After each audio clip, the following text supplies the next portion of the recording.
Amen. So isa pong mapagpalang araw sa ating lahat. At ngayon po, ihanda po natin ang ating mga puso't isipan at dadako na po tayo sa pag-aaral ng salita ng Diyos, na ito po ay matatagpuan natin sa 2 Samuel chapter 12 verses 9 to 14. At pinamagatan ko po ito na huwag hamakin ang salita ng Yahweh upang huwag tayong hatulan. So sinasabi po rito sa verse 9, bakit mo hinamak ang salita ni Yahweh at gumawa ka ng masama sa kanyang paningin? Ipinapatay mo ang Hitiyong si Urias sa mga Amonita at kinuha mo pa ang kanyang asawa. Dahil sa ginawa mong ito at ako itinakwil mo, tandaan mong laging may mamamatay sa patalim sa iyong sambahayan. Sinabi pa rin ni Yahweh, pag-aawayin ko ang iyong sambahayan sa harapan mo'y ibibigay ko sa iba ang iyong mga asawa at sisipingan sila kahit sa katanghaliang tapat. Ginawa mo ito ng lihim, hayag kitang paparusahan at makikita ito ng buong Israel. Sinabi ni David kay Nathan, nagkasala ako kay Yahweh. Sumagot si Nathan, pinapatawad ka na ni Yahweh at hindi ka mamamatay. Ngunit dahil nilapastangan mo si Yahweh, ang magiging anak mo ang mamamatay. Purihin po ang salita ng Diyos sa umagang ito. Tayo pong lahat ay manalangin. Aming Ama, salamat po sa iyong mga salita na aming pag-aaralan sa umagang ito, O God. Patuloy niyo pong pagpalain, paspasan ang iyong mga banal na salita at salamat sa masaganang kapahigan, Panginoon, wisdom and knowledge, O God, ay pagkalubo po sa oras na ito sa aming kalagitnaan upang ito'y maging pagpapala po ito sa bawat mga karinig nito. At i-guide mo kami, Holy Spirit, ikaw po ang aming dakilang guro sa oras na ito at balutin mo po aming Ama na banal na presensya ang lugar nito at ikaw lamang ang aming itinataas, Panginoon. In Jesus' name, Amen. Kilala po ba natin si Haring David? Si Haring David po ay pinili ng Diyos na kanyang itinalaga upang maging hari ng bansang Israel at ng Juda. So bagamat siya po ay pinili ng Diyos, dumating po yung time na siya po ay nagkasala sa harapan ni Yahweh nang dahil lamang po sa isang babae. So sa pangyayari po ito, nakikita po natin na bagamat tayo ay pinili ng Diyos, tayo ay ginagamit ng Diyos o bilang tagapanguna o bilang mga alipin niya dito sa lupa, may time pa rin po na tayo ay nahuhulog sa lahat ng uri ng mga tukso. Amen? So merong mga tukso o kasalanan na kung saan ito po ay isang mabigat na kasalanan. Yung pakikiapid at yung pong pagpatay. So ito po ay nagawa ni Haring David dahil sa kanyang dahil nga po siya ay nahulog sa tukso kay Bathsheba. Kaya sinabi po dito na, bakit mo hinamak ang salita ni Yahweh at gumawa ka ng masama sa kanyang paningin? Kasi pag oras na tayo ay nagkasala kay Yahweh, ating pong hinamak ang salita ng Diyos. Sapagat alam po natin ang salita ng Diyos. Dibaga? Tayo ay naglilingkod sa Panginoon. Kaya ito pong mga kapatid, ito para po ito sa atin na mga mananampalataya na lalong-lalo na po na kami ay tumatayo at nangangaral ng salita ng Diyos. Mas mabigat po ang hatol na ibibigay sa amin ng Diyos kung kami po ay magkakagawa ng kasalanan. Kaya nga po sabi rito, bakit mo hinamak ang salita ni Yahweh at gumawa ka ng masama sa kanyang paningin? Ipinamatay mo ang Hitiyong si Urias sa mga Amonita at kinuha mo pa ang kanyang asawa. So ito po ay nangyari po ito sa buhay ni Haring David na kung saan nakagawa po siya ng masama sa paningin ng Diyos. So ano po ang ginawa niya na kasalanan ito? Nang siya po ay natulog ng isang hapon, siya po ay nagising, umakyat po siya sa itaas ng bubungan ng palasyo. At habang siya ay naglalakad sa itaas ng palasyo, natalawan po niya isang napakagandang babae na naliligo. At dahil siguro nagkaroon siya ng pagnanasa sa babaeng ito, ipinagtatanong po niya kung sino ang babaeng ito at doon niya naalaman na ito pala ay si Bathsheba na asawa ni Urias na kanyang kawal at anak ni Eliam. At dahil po doon, ipinakuha po niya si Bathsheba at dinala sa sa paglilinis ng tutunin sa isang babae na galing po sa buwan ng dalaw. At ito po ay kanyang sinipingan at ito po ay nagbuntis. At ipinaalam ni Bathsheba kay Hari David na siya ay nagdadalang tao. So ngayon, dahil sa pagdadalang tao ni Bathsheba, dahil sa kanyang ginawa kay Bathsheba, siya po ay nag-isip ng mabuti kung ano yung dapat niyang pwede gawin upang mapagtapan po niya yung pagkakamali na nagawa niya kay Bathsheba. Dahil si Bathsheba ay nagbuntis, yung asawa ni Bathsheba ay laging nasa malayo upang makikipaglaban. So, nag-isip po siya, pinatawag po niya si Urias, yung asawa ni Bathsheba, at sinabihan niya na umuwi ka sa iyong asawa at siya iyong sibingan sapagkat ikaw ay galing sa isang malayong labanan. At binigyan pa po niya ito ng mga pangsalubog sa pamilya ni Bathsheba, ng kanyang asawa ni Bathsheba. Pero ang nangyari po, hindi po siya umuwi kay Bathsheba, kaya hindi po niya nasibingan si Bathsheba dahil nakatulog po siya doon sa prangkahan ng palasyo. Kaya tinanong siya ni Haring David, bakit hindi ka umuwi upang sibingan mo ang iyong asawa? Sinabi niya, hindi kaya ng aking budhi, ng aking kalooban na ako ay nagpapakaligaya sa piling ng aking asawa, pero itong mga kasama ko ng mga kawal ay natutulog lamang sila sa tulda, maging yung aming pinuno na si Joab.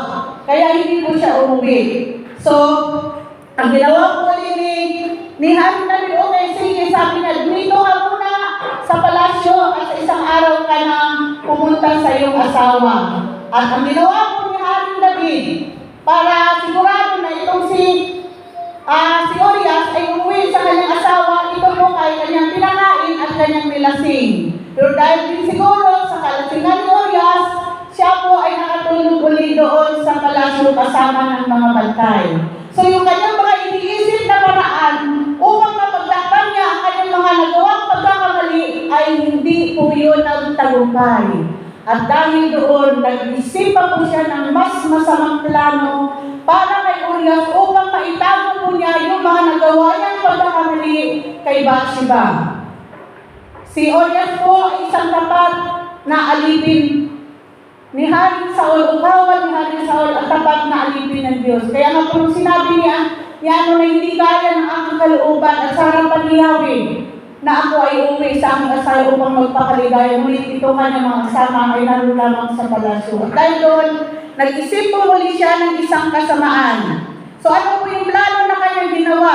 Pinatawag po niya ang pinuno ng kanyang kawal na si Joab at sinabihan niya ito na pagdating ng labanan, ilagay mo sa harapan si Urias at pumili ka ng at ang ginawa po ni Joab, pumili po siya ng mga matatapang na kaaway at doon niya itinalaga si Urias. At ang nabili sa kanya ni Hari David sa init ng labanan, iwanan mo si Urias at hayaan mo siya na makatay doon. At nagtagumpay nga po. Iniwanan po ni Joab si Urias at ang ibang mga pinuno para matupad ang plano ng hari na mamatay si Urias sa pakikipaglaban. At nangyari nga po, nagtagumpay nga po ang masamang plano ni Haring David sa buhay ni Urias. So nakita po natin isang kasalanan ng pakikiapid at isa pang kasalanan ng pagpatay na ito ay isang malaking kasalanan sa harapan ng Diyos. Bakit? Si Haring David ay tinalaga ng Diyos na hari sa bansang Israel at ipinagkatiwala sa kanya ang kanyang mga kawan upang ito ay kanyang pangalagaan. Ngunit dahil sa pita ng laman, ay nahulog po siya sa tukso sa isang babae na si Bathsheba at dahil doon nakagawa po siya ng malaking kasalanan sa harapan ng Diyos. Kapusan, hinamang po niya ang salita ng Diyos sapagkat nakagawa siya ng masama sa paningin ni Yahweh. So ang bawat isa po sa atin, pag nilabag natin ang mga utos ng Diyos na alam natin ang salita ng Panginoon at ito'y ating sinuway, para na rin po natin ginamak ang salita ng Diyos. Amen? Kaya, kung ano man po yung mga tukso na ligay ng kaaway sa ating harapan, huwag po natin itong papatulan. Akala natin, kaya natin takpan, nagawa natin pagkakamali. No. Imposibleng mangyari yun. O pwede natin itago ang ating mga kasalanan sa harapan ng ating mga asawa, sa ating mga pastor, sa ating mga pamilya, pero sa mata ng Diyos, hayag ang lahat ng ating ginagawa. Wala po tayong pwedeng itago sa Panginoon. Amen? Sapagkat ang paningin ng Diyos sa atin, sa bawat saglit, sa bawat oras, ay hindi po niya inaalis sa bawat isa sa atin. Kaya wala po tayong pwedeng pilihin sa Diyos. At kung ikaw ay mahalaga sa Panginoon, pakikialaman ng Diyos ang ating buhay. Gagamit siya ng kanyang lingkod upang ihayag yung ating mga nagawang kasalanan at upang tayo ay ituwid sa kasalanan iyon. Amen? Kaya ang ginawa po ni Yahweh, inutusan po niya si Propeta Nathan. Sinabi po niya rito sa chapter 12, verse 1, isinugo ni Yahweh kay David ang propetang si Nathan. Pagdating doon, sinabi niya, sa isang lungsod, so gumamit po siya ng parabola ng isang kwento, na sabi niya, doon sa isang lungsod ay merong dalawang lalaki. Yung isa ay mayaman at marami siyang mga kawan at mga baka.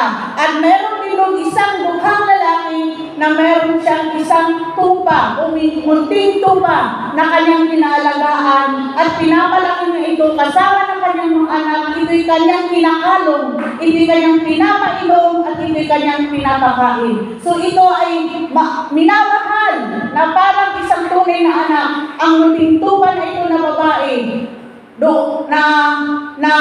na inaalagaan ng isang lalaking dukha. At dumating yung araw o time na mayroong isang dayuhan na dumating, na bisita po ng isang mayaman. Kaya lang ang ginawa po niya, na dapat doon siya kumuha ng hayop na kanyang kakatayin upang ipakain niya sa kanyang tauhan, upang ipaghanda niya ng masarap na pagkain ay ito kanyang panauhin. Ang ginawa po niya, kinuha po yung kahit sa isang munting tupa na babae na inaalagaan ng isang lalaking dukha. So nung marinig ito ni David, ano po ang sinabi niya? Sinabi agad ni Nathan kay David, sabi rito, verse 5, napasigaw sa galing si David, saksi si Yahweh, ang Diyos na buhay, dapat mamatay ang tao iyan. Kailangan magbayad siya ng 4 na beses sa kanyang ginawa sapagkat inapi niya ang dukha. So sa palagay niyo, sino kaya ang tinutukoy ni Propeta Nathan doon sa kwentong ito? Si Hari David po, hindi pa rin niya masakyan.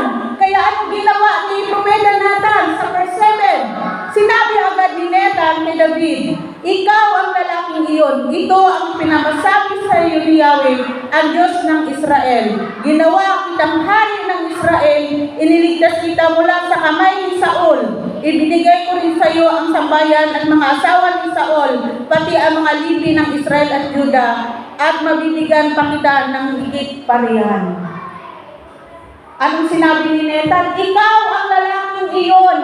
Ikaw yung umapi doon sa dukha ng lalaking iyon na kinuha mo, inagaw mo ang mahalagang hayop na kanyang munting tupang babae na kanyang minamahal at kinalaga na parang anak na yung inagaw mo sa kanya. Ikaw ang lalaki na aking tinutukoy. Kaya sinabi po ni Propeta Nathan pagdating sa verse 9, at dito, sabi po pala bago mag-verse 9, at mabibigyan pa kita ng higit pa sana riyan. So, ibig sabihin nun, kung naging tapat lamang si Haring David at hindi po niya, kumbaga hindi po siya nagpadaig ng tuksong iyon, mas may malaki po pagpapala na masigit pa na kayang ibigay ng Diyos sa kanya. So, ganoon din po ang bawat isa sa atin. Kung minsan yan ay pinapahintulutan ng Diyos, yung mga tukso na yan ilagay sa ating harapan upang makita ng Diyos kung hanggang saan ang ating pagsunod sa Kanya, kung hanggang saan ang ating katapatan sa Kanya. Kaya dapat tayo po, mas piliin po natin na tayo ay manindigan sa salita ng Panginoon at huwag natin hamakin ang salita ng Diyos na nakasik sa ating mga puso't isipan. Mas piliin po natin na manindigan po tayo ng tama sa harapan ng Panginoon, sapagkat kung tayo po ay nagkakasala, parang hinamak po natin ang salita ng Diyos na nasig sa ating mga puso na itinuro sa bawat isa sa atin. So sabi rito sa verse 9, bakit mo hinamak ang salita ni Yahweh at gumawa ka ng masama sa kanyang paningin? Ipinapatay mo ang Etiyong si Urias sa mga Amonita at kinuha mo pa ang kanyang asawa. So dito po ipinakita ni Nathan, ni Propeta Nathan, na nakita ng Diyos ang lahat ng iyong ginagawa. Wala kang pwedeng itago kay Yahweh. Nakita ni Yahweh na ipinapatay mo ang iyong tapat na kawal na si Urias at hindi lamang yon, inagaw mo pa ang kanyang asawa. Diba? Kaya mga kapatid, tandaan natin na nakikita ng Diyos hayag sa harapan ng Panginoon at sa kanyang paningin ang lahat ng ating nagagawang pagkakamali. Amen? Kaya wala po tayong pwedeng itago sa Panginoon. At dahil dito, sabi sa verse 10, dahil sa ginawa mong ito at ako'y itinakwil mo.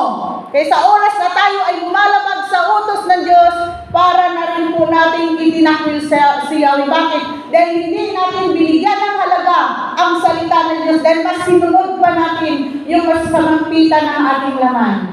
Amen? Ang kaaway nga po ay lagi siyang gumagawa ng paraan para ihulog tayo sa iba't ibang klase ng tukso. Kaya dapat maging matalino po tayo. Lagi po natin panghawakan ang salita ng Diyos. Amen? Upang huwag po tayong maparusahan ng Panginoon. Kaya sa verse 10, dahil sa ginawa mong ito at ako'y itinakwil mo, tandaan mong laging mamamatay sa patalim sa iyong sambahayan. Sino yung sinumpa ng Diyos? Hindi lamang siya, kundi ang kanyang sambahayan ay hinatulan ng Diyos ng dahil lamang sa kanyang nagawang pagkakamali. Amen? Kaya tayo bilang mga magulang o tayo bilang mga alipin ng Panginoon na ipinagkatiwala sa atin ang kanyang banal na gawain dito sa lupa, mga kapatid, huwag po nating papatulan anuman yung mga tukso niligay ng kaaway sa ating harapan. Dahil pag ginawa natin iyon, para na po natin itinakwil ang Diyos. At dahil doon, hindi lamang tayo ang aani sa hatol na ibibigay ng Panginoon sa ating mga buhay. Damay pati ang ating pamilya. Ibaga, tingnan mo, ang isang pamilya, pag meron kang isang nagloko dahil sa pamilya-apid, ano po ang nangyayari? Nagkakagulo ang pamilya. Nawawasak ang pamilya. Hindi lamang relasyon natin sa Diyos, kundi yung ating relasyon sa ating pamilya. Yung mga anak natin, pwedeng mawala ng respeto sa atin. Yung mga kapatid natin sa pananampalataya, pwedeng mawala din yung respeto nila sa atin dahil masama ang iniisip nila sa atin dahil sa ating mga nagawang kasalanan. At hindi lamang yun. Ang ating mga anak na walang kasalanan o yung ating sambahayan, sila po yung aani doon sa kasalanan na ating nagawa. Kasi matindi yung kasalanan na ginawa ni Haring David. Yung magplano ka lang na masama sa iyong kapwa, na papatayin mo siya, at gigising ka ng umagang-umaga para gawin mo yung plano mo, yun po ay isang malaking kasalanan sa harapan po ng Diyos. Amen? At kaya nga po sinumpa, hinatulan po niya dito ang sambayan ni Haring David at sinabi niya na laging may mamatay sa patalim ng iyong sambahayan.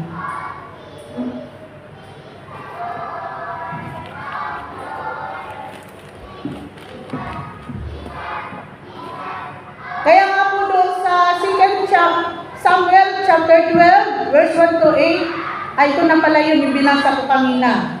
So doon po tayo sa, ano po yung mga nangyari sa mga anak ni Haring David.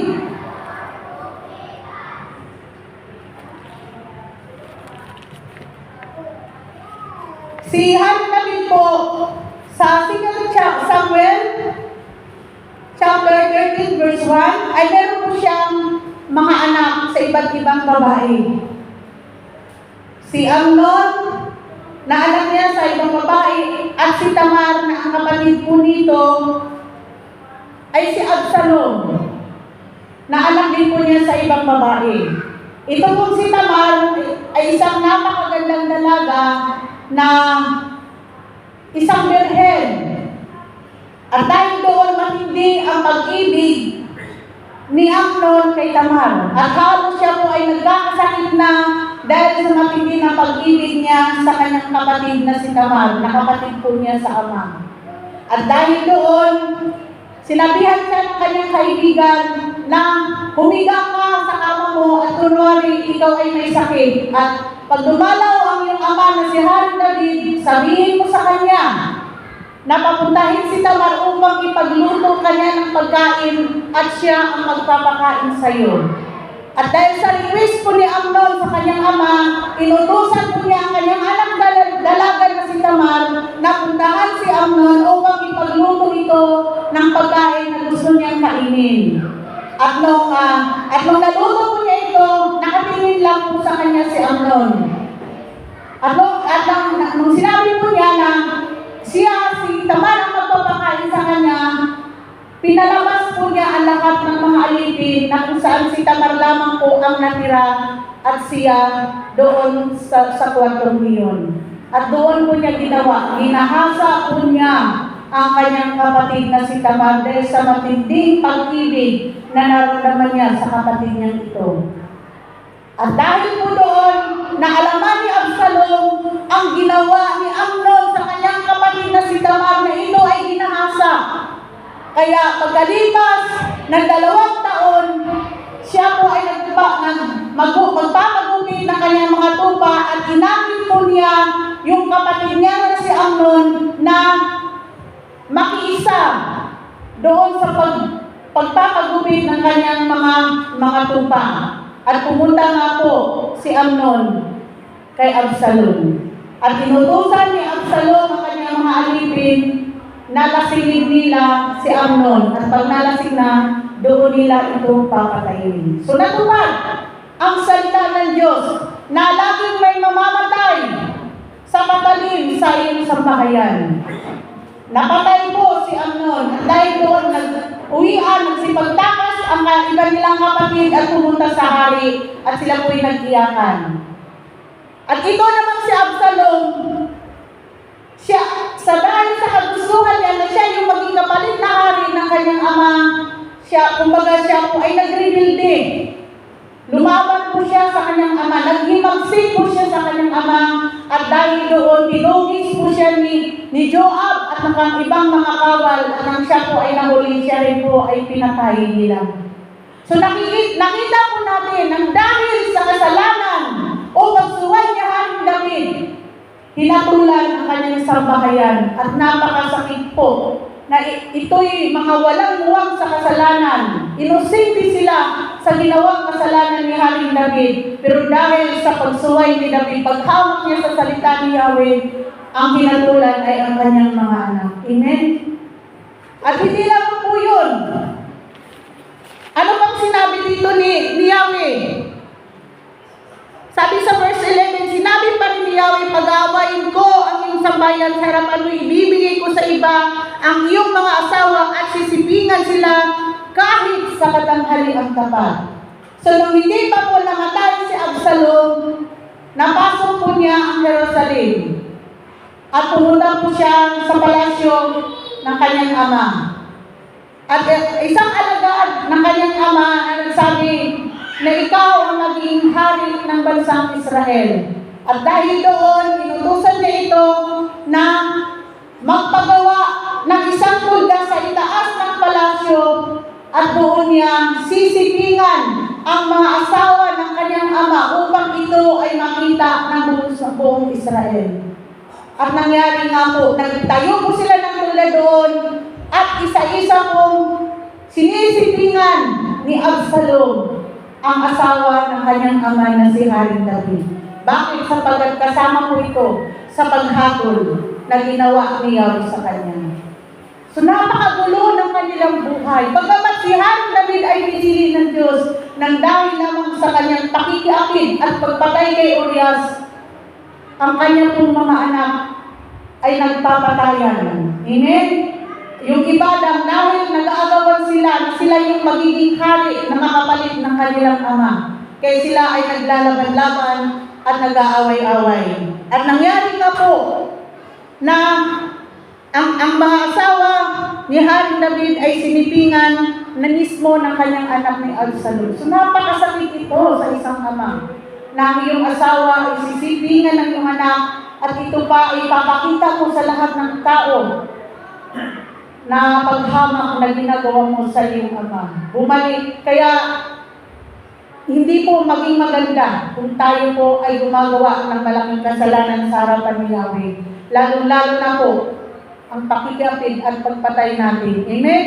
Kumbaga, inabuso kasi natin yung kapangyarihan, yung authority na pinagkatiwala sa atin ng Diyos. Tayo ay nilagay ng Diyos upang pangalagaan natin ang kanyang mga kawan. At gawa natin sila ng mabuti, sila ay ating mahalin. Kaya laang ay nadaya ng kaaway si Haring David. Ginamit si Bathsheba upang siya ay makagawa ng isang malaking kasalanan sa paningin ng Diyos. Amen? Kaya napakalaga po na lagi tayong manalangin. Ipanalangin natin ang bawat isa. Lalong-lalo na po ang mga nangunguna sa atin, yung tumatayo dito sa pulpito. Bakit? Sapagkat kami na nangangaral ng salita ng Diyos sa oras na makagawa kami ng matinding kasalanan sa harapan ni Yahweh. At hinamak namin ang salita ng Diyos, mas mabigat po na hatol ang aming tatanggapin. Amen? Kaya mahalaga po na tayo ay ipapanalangin natin yung mga lingkod ng Diyos na ginagamit para tayo ay pangalagaan upang sila ay ilayo sa lahat ng uri ng tukso. Kaya dahil po doon, natupad po yung hatol ng Diyos sa kanyang sambahayan. Grabe, no? Dapat si David lang ang maparusahan, pero nadamay ang kanyang sambahayan nang dahil sa kanyang nagawang kasalanan.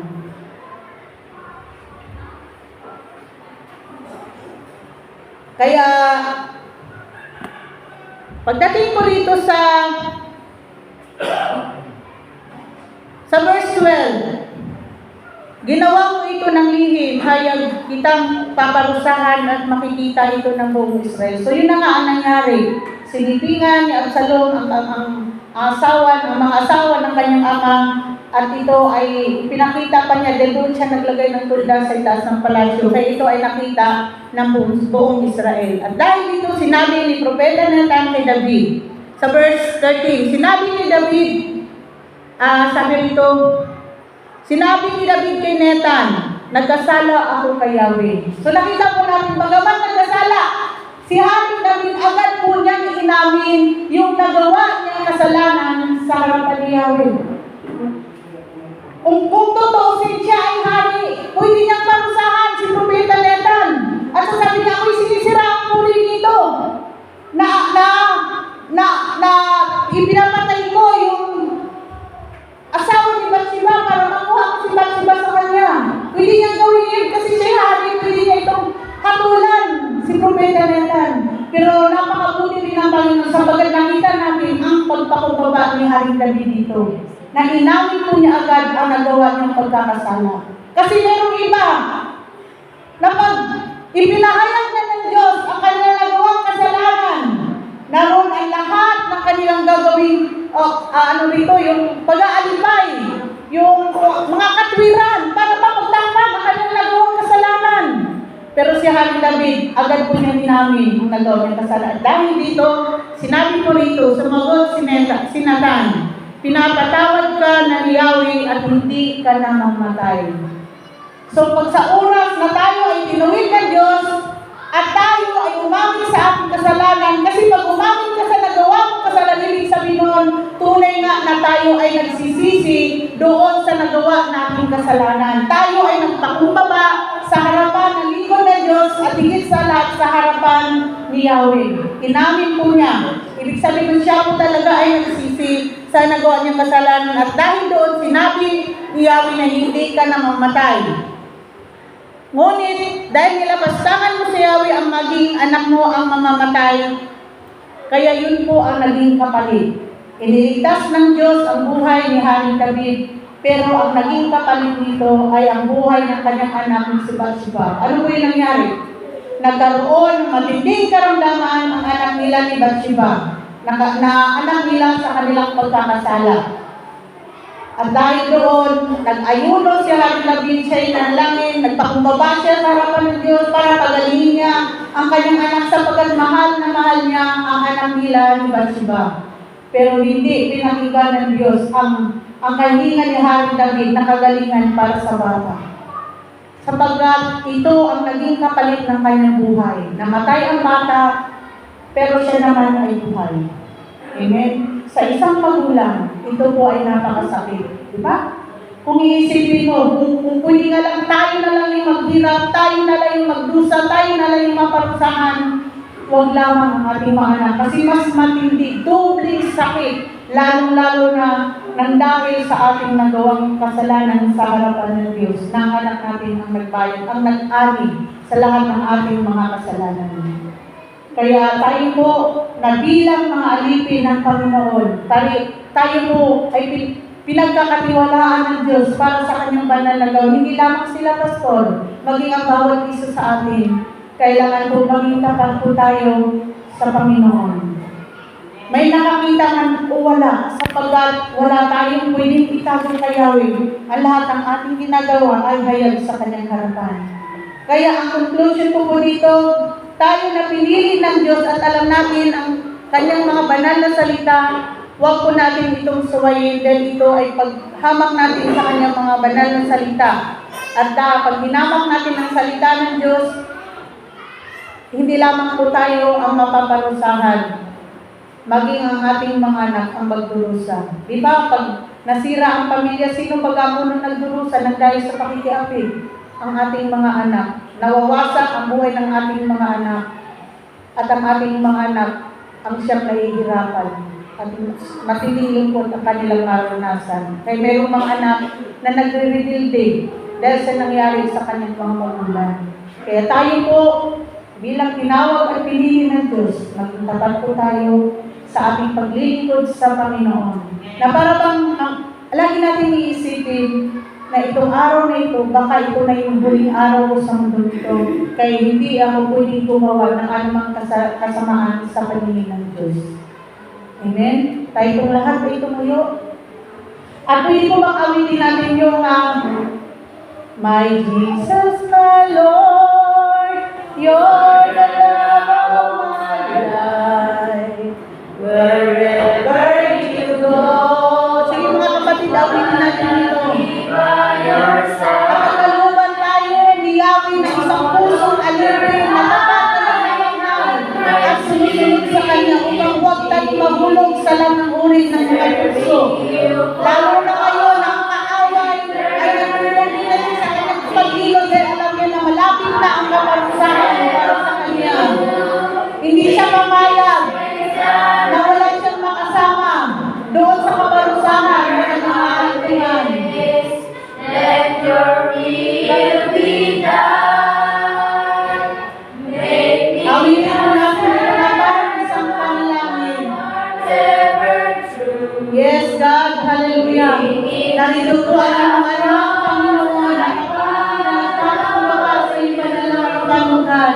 I follow you. Minsan pa po, awitin pa po natin. My Jesus, my Lord, you're the love of my life. Wherever you go, wanna be by your side. No longer I, but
Salamat po aming Ama sa iyong mga banal na salita na aming napakinggan sa ulo nito.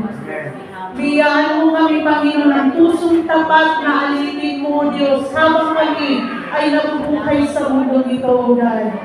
At biyaan mo kami, Panginoon, na Lord, huwag namin hatulan ang mga kapatid namin nagkakasala sapagkat ikaw, Panginoon, ay nagkakatawad.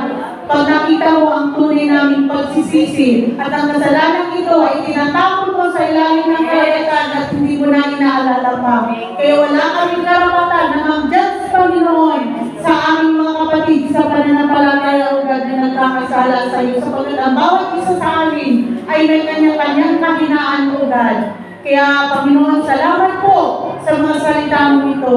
Patuloy namin inaangkin, O Diyos, na lalabas kami sa iglesyang ito, na dala namin ang isang pusong tapat na alipin mo, na tunay na sumusunod sa iyo, O God, sa lahat ng aming ginagawa, iniisip at sinasalita, upang maging karapat-dapat kami at maging kalugod-lugod kami sa iyong banal na harapan at tunay mong mga alipin, Panginoon, at maakupis namin, O God, yung vision mo sa buhay ng bawat isa. Salamat po, purihin ka sa aming mga buhay. Sa iyo namin ibinibigay ang lahat ng papuri, pagsamba, pagluwalhati at karangalan at pasasalamat, Ama. Sa pangalan ng iyong anak na Jesus, na si Jesus ang natay magsabi ng Amen.